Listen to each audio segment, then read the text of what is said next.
श्रीहनुमद्रक्षास्तोत्रम् प्रणम्य श्रीगणेशं च श्रीरामं मारुतिं तथा रक्षामि मां पठेत् प्राज्ञः श्रद्धाभक्तिसमन्वितः। शिरो मे हनुमान् पातु भालं पवननन्दनः आञ्जनेयो दृशौ पातु रामचन्द्रप्रियश्रुति। घ्राणं पातु महावीरो मुखं लक्ष्मणप्राणदः जिह्वां मनोजवः पातु कण्ठं पातु जितेन्द्रियः। स्कन्धौ महाबली पातु भुजौ सङ्कटमोचनः करौ विश्वम्भरः पातु हृदयं सर्वशक्तिमान्।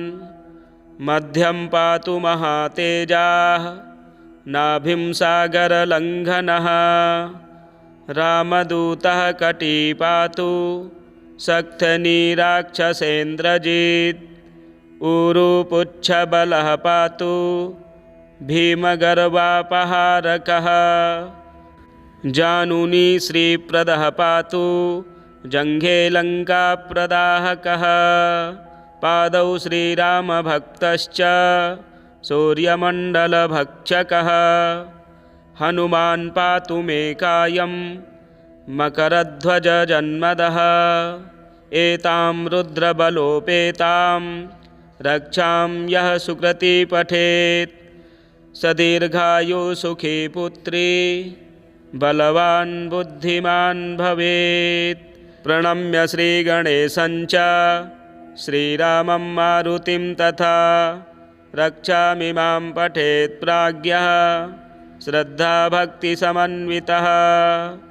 शिरो मे हनुमान् पातु भालं पवननन्दनः आञ्जनेयो दृशौ पातु रामचन्द्रप्रियश्रुति।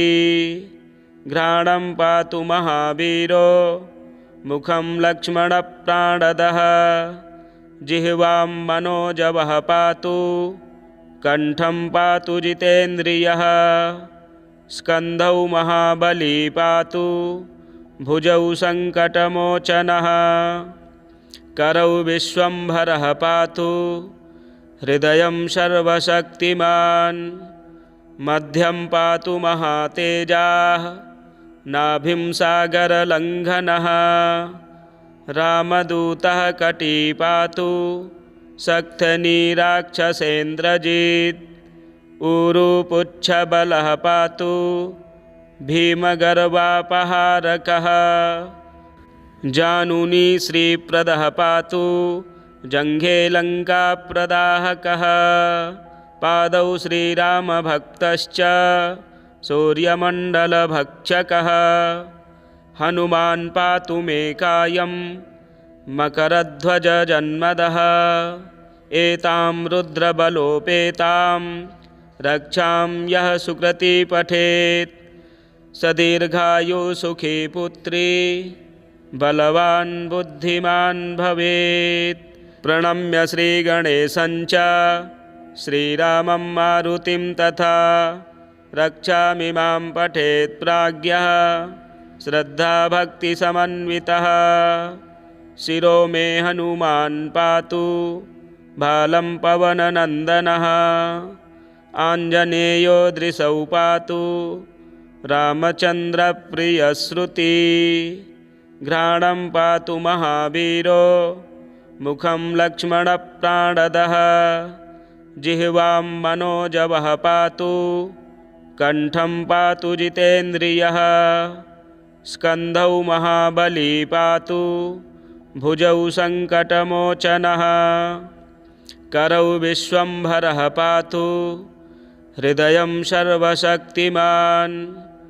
मध्यं पातु महातेजाः नाभिं सागरलङ्घनः रामदूतः कटी पातु सक्थनीराक्षसेन्द्रजित्। ऊरुपुच्छबलः पातु भीमगर्वापहारकः जानुनी श्रीप्रदः पातु जङ्घे लङ्काप्रदाहकः। पादौ श्रीरामभक्तश्च सूर्यमण्डलभक्षकः हनुमान् पातु मे कायं मकरध्वजजन्मदः एतां रुद्रबलोपेतां रक्षां यः सुकृती पठेत् स दीर्घायु सुखी पुत्री बलवान् बुद्धिमान् भवेत्। प्रणम्य श्रीगणेशं च श्रीरामं मारुतिं तथा रक्षामि मां पठेत् प्राज्ञः श्रद्धाभक्तिसमन्वितः। शिरो मे हनुमान् पातु भालं पवननन्दनः आञ्जनेयो दृशौ पातु रामचन्द्रप्रियश्रुति। घ्राणं पातु महावीरो मुखं लक्ष्मणप्राणदः जिह्वां मनोजवः पातु कण्ठं पातु जितेन्द्रियः। स्कन्धौ महाबली पातु भुजौ सङ्कटमोचनः करौ विश्वम्भरः पातु हृदयं सर्वशक्तिमान्। मध्यं पातु महातेजाः नाभिं सागरलङ्घनः रामदूतः कटी पातु सक्थनीराक्षसेन्द्रजित्। ऊरुपुच्छबलः पातु भीमगर्वापहारकः जानुनी श्रीप्रदः पातु जङ्घे लङ्काप्रदाहकः। पादौ श्रीरामभक्तश्च सूर्यमण्डलभक्षकः हनुमान् पातु मे कायं मकरध्वजजन्मदः एतां रुद्रबलोपेतां रक्षां यः सुकृती पठेत् स दीर्घायु सुखी पुत्री बलवान् बुद्धिमान् भवेत्। प्रणम्य श्रीगणेशं च श्रीरामं मारुतिं तथा रक्षामि मां पठेत् प्राज्ञः श्रद्धाभक्तिसमन्वितः। शिरो मे हनुमान् पातु भालं पवननन्दनः आञ्जनेयो दृशौ पातु रामचन्द्रप्रियश्रुति। घ्राणं पातु महावीरो मुखं लक्ष्मणप्राणदः जिह्वां मनोजवः पातु कण्ठं पातु जितेन्द्रियः। स्कन्धौ महाबली पातु भुजौ सङ्कटमोचनः करौ विश्वम्भरः पातु हृदयं सर्वशक्तिमान्। मध्यं पातु महातेजाः नाभिं सागरलङ्घनः रामदूतः कटी पातु सक्थनीराक्षसेन्द्रजित्। ऊरुपुच्छबलः पातु भीमगर्वापहारकः जानुनी श्रीप्रदः पातु जङ्घे लङ्काप्रदाहकः। पादौ श्रीरामभक्तश्च सूर्यमण्डलभक्षकः हनुमान् पातु मे कायं मकरध्वजजन्मदः एतां रुद्रबलोपेतां रक्षां यः सुकृती पठेत् स दीर्घायु सुखी पुत्री बलवान् बुद्धिमान् भवेत्। प्रणम्य श्रीगणेशं च श्रीरामं मारुतिं तथा रक्षामि मां पठेत् प्राज्ञः श्रद्धाभक्तिसमन्वितः। शिरो मे हनुमान् पातु भालं पवननन्दनः आञ्जनेयो दृशौ पातु रामचन्द्रप्रियश्रुति। घ्राणं पातु महावीरो मुखं लक्ष्मणप्राणदः जिह्वां मनोजवः पातु कण्ठं पातु जितेन्द्रियः। स्कन्धौ महाबली पातु भुजौ सङ्कटमोचनः करौ विश्वम्भरः पातु हृदयं सर्वशक्तिमान्। मध्यं पातु महातेजाः नाभिं सागरलङ्घनः रामदूतः कटी पातु सक्थनीराक्षसेन्द्रजित् ऊरुपुच्छबलः पातु भीमगर्वापहारकः जानुनी श्रीप्रदः पातु जङ्घे लङ्काप्रदाहकः पादौ श्रीरामभक्तश्च सूर्यमण्डलभक्षकः हनुमान् पातु मे कायं मकरध्वजजन्मदः एतां रुद्रबलोपेतां रक्षां यः सुकृती पठेत् स दीर्घायुः सुखी पुत्री बलवान् बुद्धिमान् भवेत्। प्रणम्य श्रीगणेशं च श्रीरामं मारुतिं तथा रक्षामिमां पठेत् प्राज्ञः श्रद्धाभक्तिसमन्वितः शिरो मे हनुमान् पातु भालं पवननन्दनः आञ्जनेयो दृशौ पातु रामचन्द्रप्रियश्रुति घ्राणं पातु महावीरो मुखं लक्ष्मणप्राणदः जिह्वां मनोजवः पातु कण्ठं पातु जितेन्द्रियः स्कन्धौ महाबली पातु भुजौ सङ्कटमोचनः करौ विश्वम्भरः पातु हृदयं सर्वशक्तिमान् मध्यं पातु महातेजाः नाभिं सागरलङ्घनः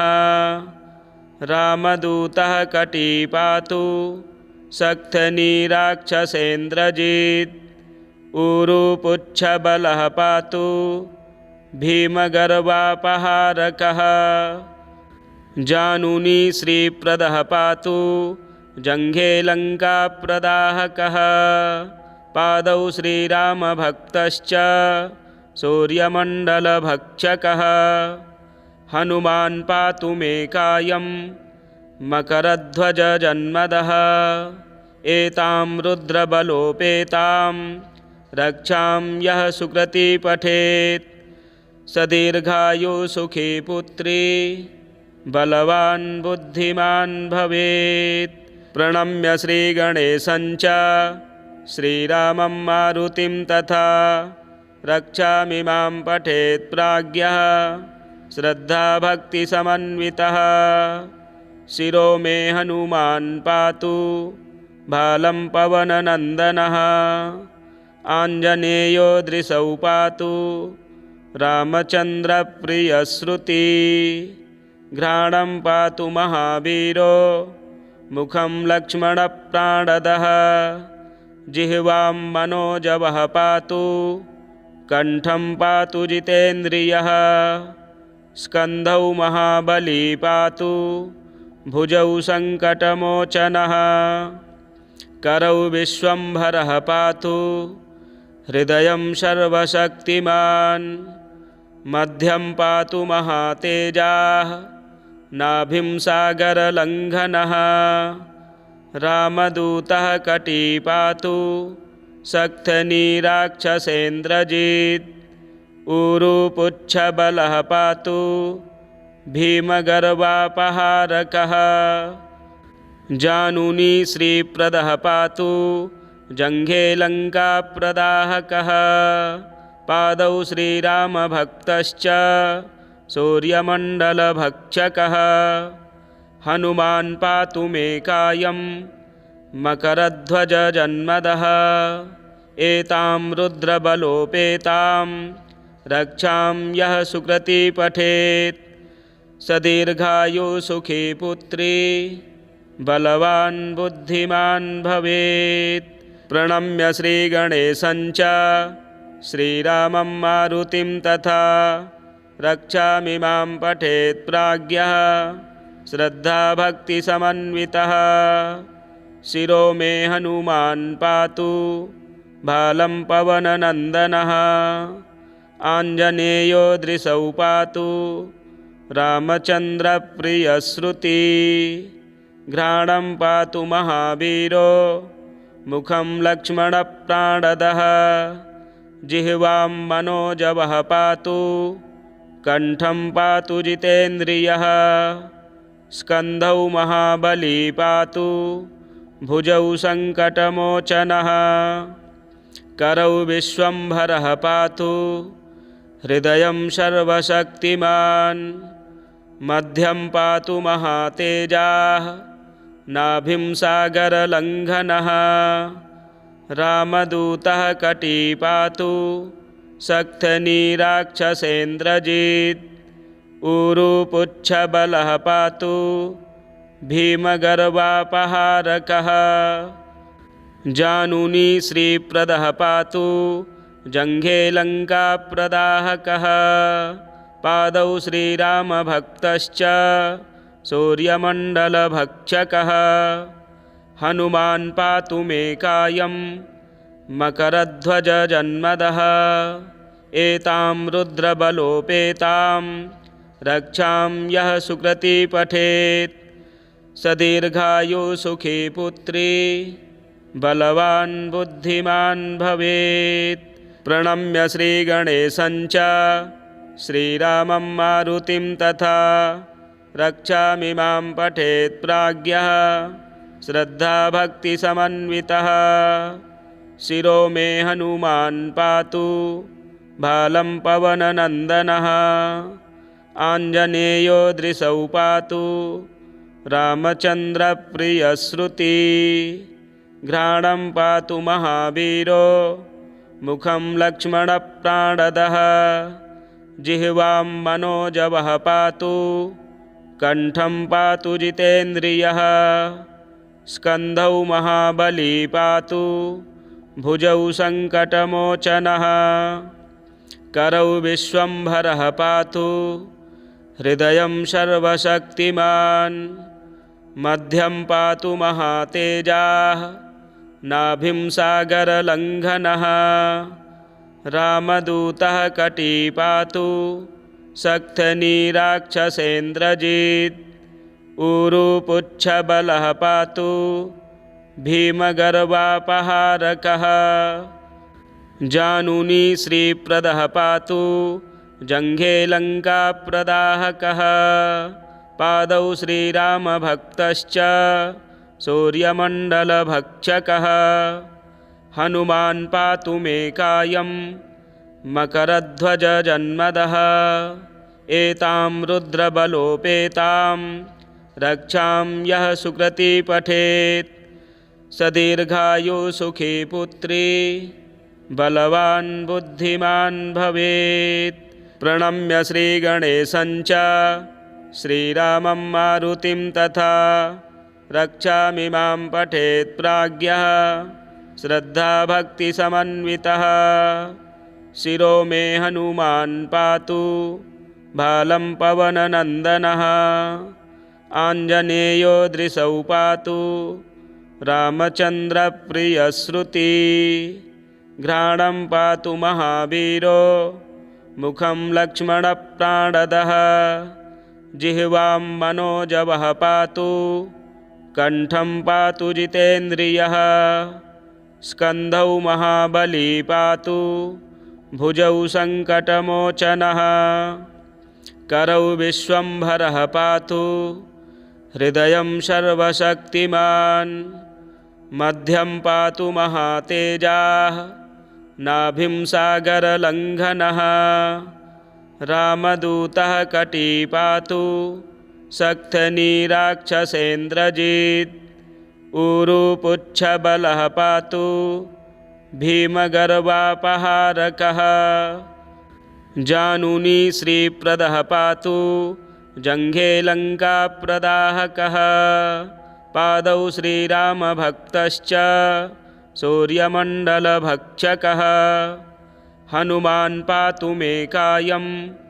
मकरध्वजजन्मदः, एतां रुद्रबलोपेतां, रक्षां यः सुकृती पठेत्, स दीर्घायुः सुखी पुत्री, बलवान् बुद्धिमान् भवेत्। श्रीरामरक्षास्तोत्रमनुसृत्य श्रीसीतारामशर्मणा विरचितं श्रीमद्हनुमद्रक्षास्तोत्रं सम्पूर्णम्।